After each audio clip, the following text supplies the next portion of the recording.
Bonjour tout le monde et bienvenue dans ce briefing des marchés du 19 octobre 2020.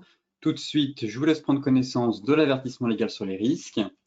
Et avant de commencer, je tenais aussi à vous informer qu'à partir de cette semaine, j'animerai uniquement les briefings des marchés le lundi, le mercredi et le vendredi. Ce ne sera plus une émission quotidienne. Cela intervient dans la continuité des webinaires que j'animais aussi concernant les stratégies bourse Forex.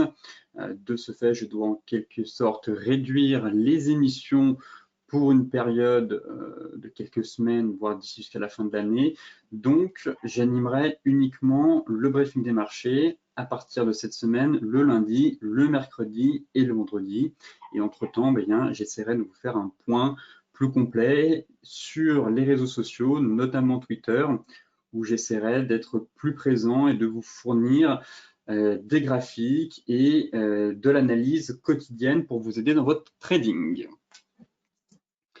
Donc tout de suite, sans plus attendre, direction les places européennes qui ont quand même terminé la semaine en hausse, effaçant une partie des pertes accumulées sur les 4 dernières séances grâce à un regain d'espoir en fait de voir aboutir rapidement la recherche d'un vaccin contre le coronavirus. Et en plus, en fin de semaine, on a eu un indicateur américain plutôt encourageant. Alors, les investisseurs américains comme européens saluent principalement les déclarations du géant de la pharmacie Pfizer sur une possible demande d'homologation dès novembre pour le vaccin contre le Covid qu'il a développé avec l'allemand BioNTech. Et enfin, comme je vous le disais, on était aussi porté par l'accélération des ventes au détail aux États-Unis en septembre, jugée de bon augure pour le produit intérieur brut des États-Unis au troisième trimestre.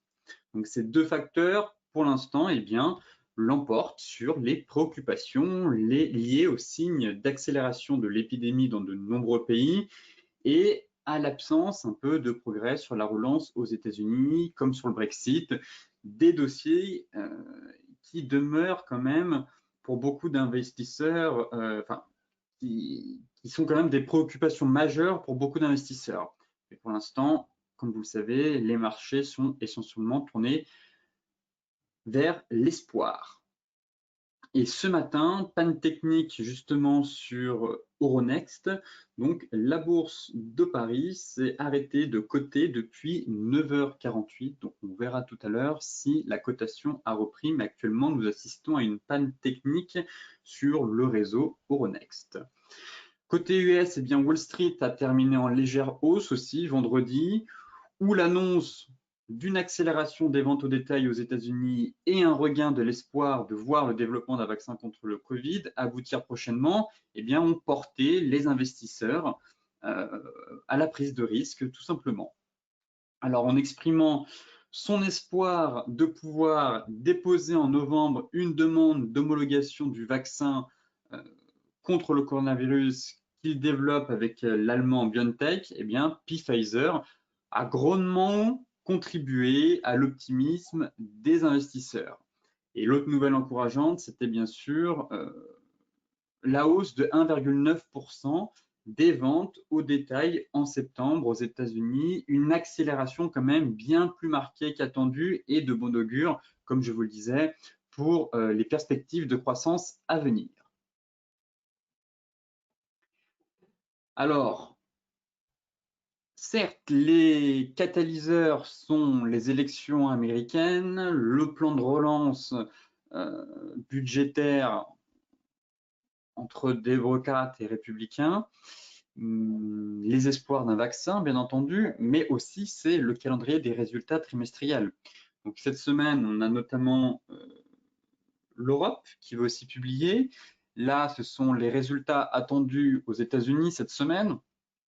Donc, on va commencer doucement avec le JTech et IBM après la clôture aujourd'hui. Ensuite, dans des grosses capitalisations, on a Procter & Gamble, puisque c'est un titre, une société qui compose le Dow Jones, Netflix, qui fait quand même partie des Fangman.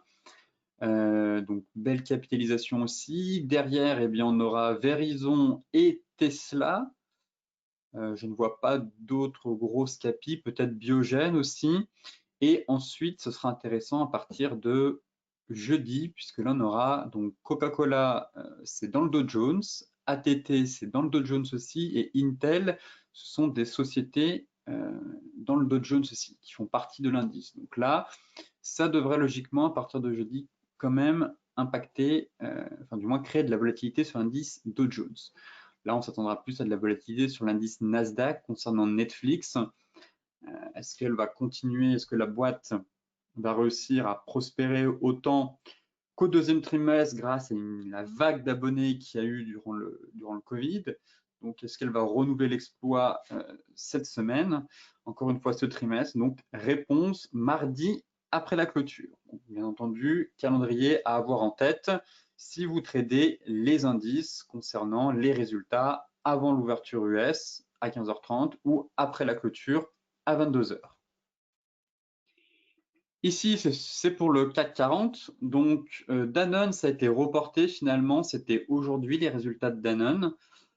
Sinon, on va attaquer la semaine après avec Vinci et Vivendi. Et la grosse journée, c'est bien entendu jeudi, puisque là, on a quand même Michelin, Atos, ST Micro, L'Oréal, Hermès, Kering, Dassault, Schneider, Pernod Ricard. Et on terminera quand même avec deux grosses boîtes aussi, surtout pour Air Liquide. Donc, fin de semaine assez chargée pour le CAC 40, avec plusieurs publications de sociétés quand même importantes, notamment le luxe. Pour rappel, LVMH a quand même publié l'évolution de son activité la semaine dernière. Comme vous le savez, hein, elle a quand même enregistré derrière le titre a bondi de plus de 6%. Cela a profité à Kering et Hermès. Donc logiquement, hein, étant donné que c'est le même secteur, il faut s'attendre aussi à des bonnes publications de la part de Hermès, Kering, et je m'attends aussi à de bonnes publications de la part de L'Oréal. Donc attention jeudi, le luxe risque, en tout cas, si cela se confirme dans la foulée qu'on a eue avec LVMH la semaine dernière, on pourrait de nouveau avoir des prises de risque sur les valeurs du luxe. Et enfin, on terminera la semaine avec Renault, mais actuellement Renault, c'est plutôt un titre qui est en pleine tendance baissière, qui subit un peu une mauvaise gestion, les débâcles avec Carlos Ghosn qu'on a pu avoir au cours des mois précédents. Donc un titre qui est totalement délaissé. Par contre, en revanche, Air Liquide, belle société. Donc là, pareil, on pourrait s'attendre à de beaux résultats venant de la société. On fera le point donc vendredi pour en savoir plus. Enfin, ici, nous avons les nouvelles prévisions concernant le PIB, la croissance à venir en zone euro. Donc, comme vous le savez, la deuxième vague de l'Europe actuellement qu'on est en train de subir, eh bien, fait planer la menace d'une récession un peu à double creux, puisque les économistes en fait mettent en garde contre la hausse des infections et les nouvelles mesures de verrouillage pourraient potentiellement entraver la reprise, du moins la freiner, mettre un coup de frein à cette reprise qu'on avait actuellement. Et de ce fait, eh bien, les économistes revoient leurs prévisions de croissance à la baisse. Donc la BCE prévoyait encore il y a un mois une croissance de 3% au quatrième trimestre de la zone euro. Là, on est un peu en dessous. Certains économistes, eux, la voient négative, carrément, pour le quatrième trimestre.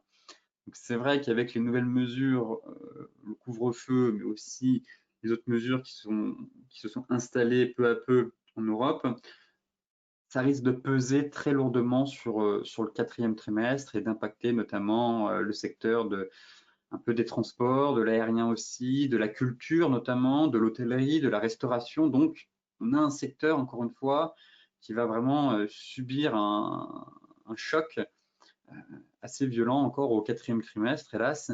Et donc, cela devrait plomber la croissance à venir et même pour les trimestres suivants, du coup. Donc, quand on voit ces données, on se dit, eh bien, mauvaise nouvelle pour l'économie, surtout pour les ménages, pour les consommateurs derrière. Hein, l'économie ne repart pas aussi fort que prévu. Mais en fait, finalement, c'est une bonne nouvelle pour les marchés, tout simplement parce que la BCE va continuer à injecter massivement des liquidités. C'est aussi simple que ça. Voilà comment tourner les marchés. Donc, bad news is good news, puisque maintenant, en fait, la plupart des analystes eh bien, s'attendent à ce que la BCE eh bien, réagisse en ajoutant 500 milliards d'euros supplémentaires à son programme d'achat d'obligations d'urgence en décembre. Donc, encore une fois, des marchés qui ne sont pas tournés vers l'avenir, puisqu'on voit une dégradation quand même des prévisions à venir, mais des marchés qui sont tournés vers les banquiers centraux et les liquidités à venir. Donc, actuellement, tant qu'on aura des banquiers centraux en soutien avec des vannes grandes ouvertes sur les liquidités, eh bien cela continuera de soutenir la tendance à moyen long terme.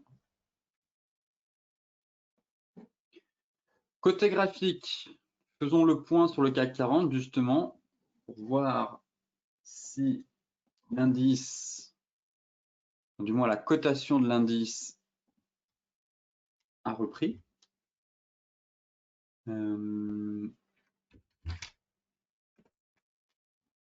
Et non, toujours rien. Voilà. Donc c'est depuis 9h48, nous n'avons absolument rien du tout. Un encéphalogramme plat. Donc ça devenait intéressant en plus, étant donné qu'on était allé chercher la MM200. Donc là, comme je vous le disais, sur Touchette, il y a toujours moyen de prendre quelques points. Effectivement, ça commençait, on est venu la chercher à l'ouverture et derrière, hop, ça corrigeait. Et pour l'instant, difficile d'établir comment va réagir le marché à la réouverture, en tout cas, enfin, du moins à la résolution du problème technique.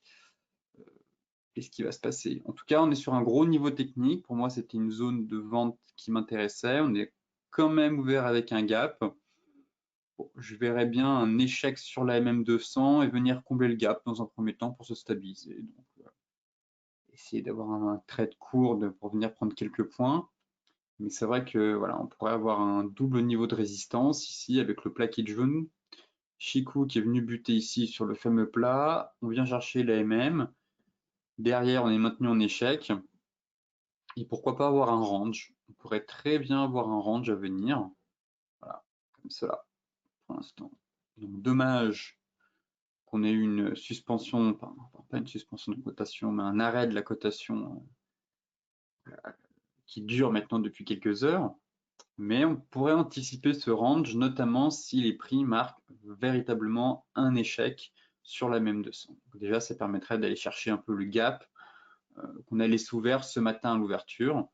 Effectivement, il n'y a pas de raison qu'il ne soit pas refermé d'ici la fin de la semaine. Le DAX, du coup, lui, par contre, cote toujours, il me semble. Voilà. Mais il ne se passe pas grand-chose aussi. Et pareil, on est ouvert avec un beau gap. Vous voyez, derrière, c'est en train de retomber. On est en train de venir combler le gap. Donc, je m'attends à la même chose finalement sur le CAC aussi. C'est qu'on est ouvert avec un gap. On est venu fermer le trou d'air qu'on avait laissé ici. Et derrière, ça repart à la baisse. Et donc, tant qu'on ne clôture pas au-dessus des 12 990, les vendeurs pourraient tenter eh bien, de corriger, enfin du moins de reprendre l'ascendant. C'est un niveau à passer, c'est les 12 990. Repasser au-dessus de cette zone hebdomadaire et que Chikou soit libre de tout obstacle. Là, on butait aussi à la fois sur le plat Kijun, donc derrière, ça permettrait de retourner sur les 13 140. Et là, actuellement, on est juste venu en fait combler le gap, l'espèce de trou d'air qu'on a laissé, et derrière, c'est en train de corriger. En tout cas, pour l'instant, on est en train de faire quand même une belle étoile filante, donc à confirmer en clôture. Mais c'est vrai qu'on a plutôt un pattern qui invite à la prudence plutôt qu'à l'achat. Ce serait quand même bien d'avoir la réouverture du CAC. Pour le moment, à très court terme, la dynamique, elle, reste haussière. Pas de signal technique particulier en tout cas. Mais même en 1 heure, voilà, on a une belle, ce matin, une belle étoile filante confirmée ici. Et derrière, on est aussi dans valider une deuxième en données 4 heures.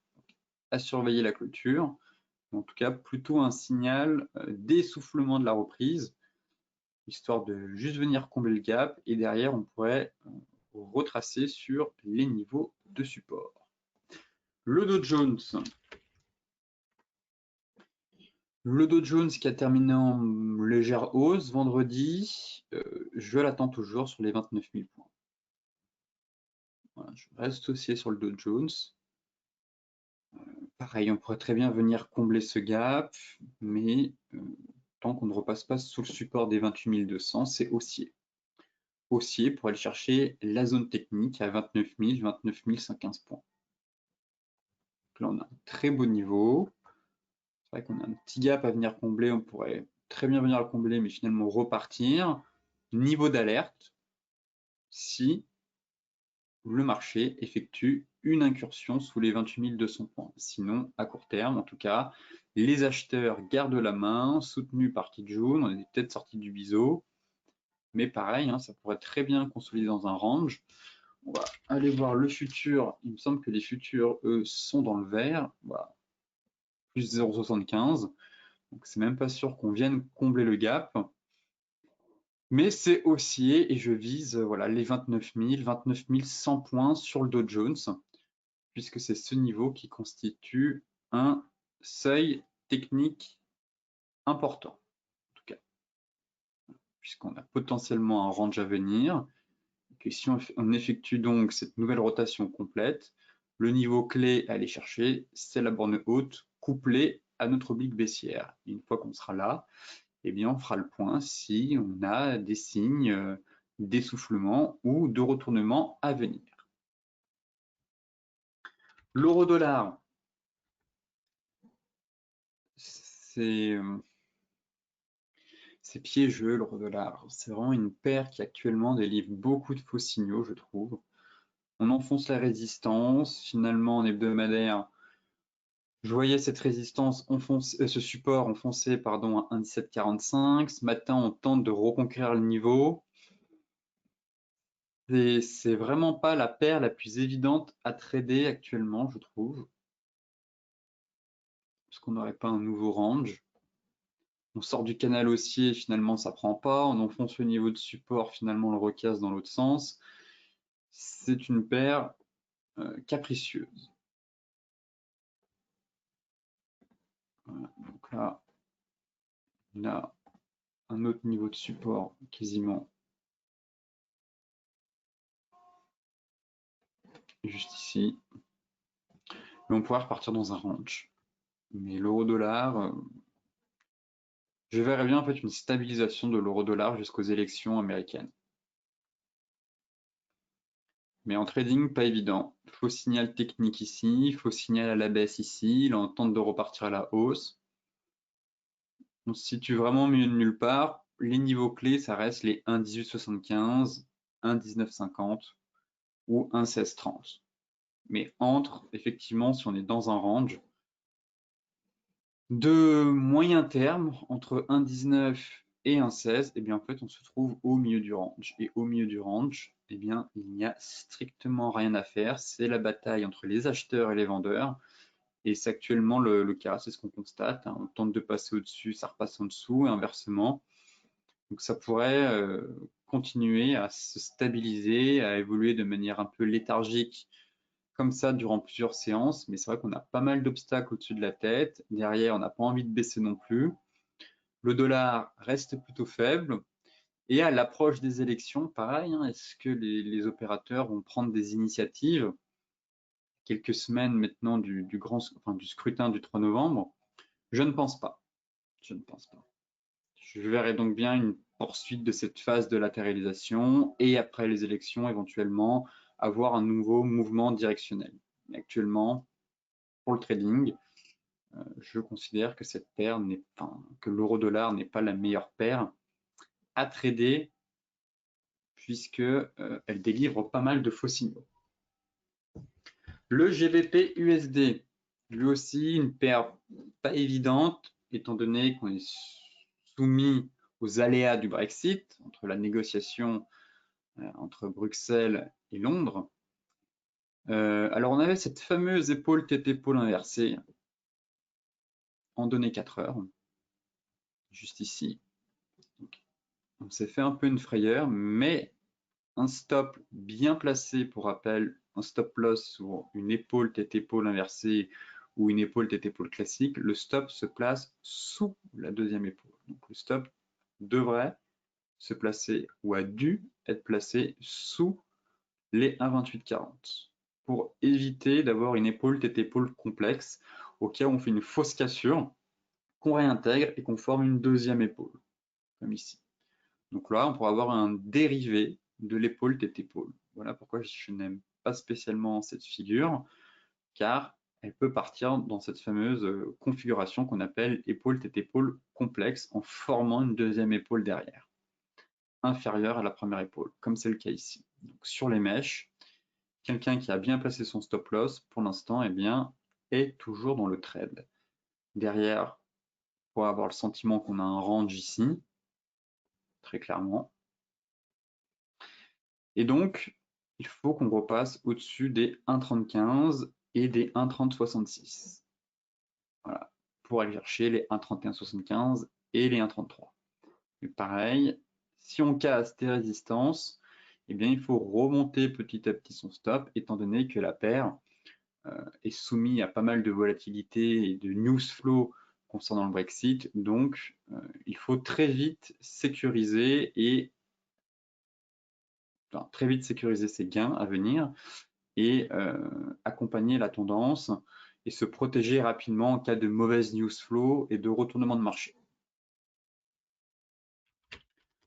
L'euro AUD, toujours sur l'euro AUD que je surveille avec cette fameuse sortie de triangle en données 4 heures toujours validée. Pour le moment, on sent qu'on travaille, qu'on est sur un gros niveau technique, étant donné qu'on est sur la borne haute de ce range. Vendredi, on a tenté de faire un franchissement, résultat, on clôture pile poil sur mèche sur la borne haute. Donc, à surveiller en tout cas, mais peut-être que d'ici la fin de la semaine, on pourra avoir un vrai signal technique d'accélération haussière pour les prochains jours, voire les prochaines semaines sur l'euro AUD, étant donné qu'on consolide dans un range.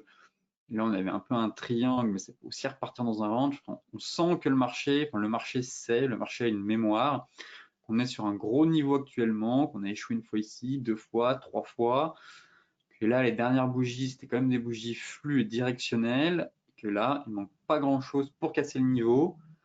Très clairement, ce serait de casser les 1,66, le seuil psychologique des 1,66, vous voyez, juste ici, qui représente aussi les deux creux du mois d'avril et du mois de mai, donc 1,6595, 1,66, étant donné que c'est un prix rond, donc préférable d'attendre la cassure d'un niveau psychologique pour derrière eh bien, se positionner et accompagner la tendance le plus loin possible. Donc là, techniquement, si on reporte l'objectif, en tout cas, le premier palier serait d'aller chercher les 1,6925. Concernant le gold, encourageant le gold, encourageant pour la suite, belle bougie flux pour commencer la semaine, toujours soutenu par son oblique haussière, cette sortie de biseau où on s'était fait quelques frayeurs avec ce pullback un peu agressif, mais pour le moment ça tient, toujours en tendance haussière, phase de correction, et puis là encore une fois, eh bien, il faut transformer l'essai avec franchissement MM50, zone de résistance qui représente les anciens plus hauts historiques. Voilà, donc les plus hauts de 2011, actuellement on travaille ce niveau. Tant qu'on ne fait pas une incursion sous la kit jaune, pas d'inquiétude en tout cas à moyen terme sur le gold. On est dans une belle dynamique haussière en mensuel, en hebdo, en daily aussi. On est toujours en tendance haussière en daily. Donc, il faut privilégier des positions dans le sens du flux, tout simplement. Éviter d'être à contre-courant. Donc là, derrière, ce serait la rupture de ce double niveau de résistance au-dessus de 1927 et cela devrait permettre donc d'accélérer vers les prochains niveaux. Le Brent, toujours dans son range, résistant quand même, malgré la résurgence de l'épidémie qui pourrait freiner la demande à venir, surtout en Europe, mais toujours un range de moyen terme, un range de court terme et un range de très court terme, finalement, en données 4 heures. Voilà. Donc, pour l'instant, on est un peu au milieu de ce range-là, donc il n'y a absolument rien à faire. Pour moi, les niveaux clés à surveiller, c'est les 43,50 pour noter l'apparition d'un chemin de retournement ou la cassure de la borne basse de ce range de très court terme pour viser la borne basse du range daily. Et donc, un retour aussi potentiellement sur cet énorme range à venir de moyen long terme où le pétrole risque de stabiliser maintenant entre ces gros niveaux. Voilà, le pétrole évolue souvent dans des ranges, un peu comme on avait un ici. Et donc là, je verrais bien une phase de stabilisation sur le pétrole entre ces deux gros niveaux. En données hebdomadaires, pareil, c'est vrai que là, on va avoir un bel obstacle bientôt au niveau des 44,50, hein, le haut du nuage avec la MM50. Donc là, les prix commencent à pénétrer le nuage. La Tenkan, pardon, fait quand même office de support, mais la hausse est quand même limitée. On a beaucoup d'obstacles au-dessus de notre tête. Voilà pourquoi je verrais bien finalement un range s'installer à moyen long terme. Mais là, pour l'instant, il n'y a rien à faire sur le pétrole, étant donné qu'on se trouve au milieu de notre petit range de court terme. Le light, c'est exactement la même chose.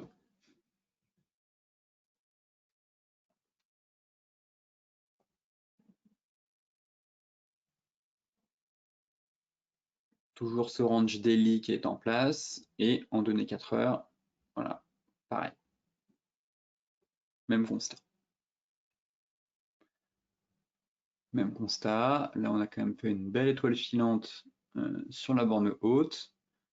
Donc, ça laisse à penser qu'on pourra avoir une nouvelle rotation des prix à l'intérieur de ce range pour aller chercher la borne basse. Mais c'est exactement la même configuration. De toute façon, depuis la chute qu'on a eue fin août, la configuration entre le Brent et le WTI est exactement la même. Donc, si vous choisissez un actif, vous choisissez soit le Brent, soit le WTI, mais vous ne vous amusez pas à vous positionner sur les deux actifs. Il faudra faire un choix, très important.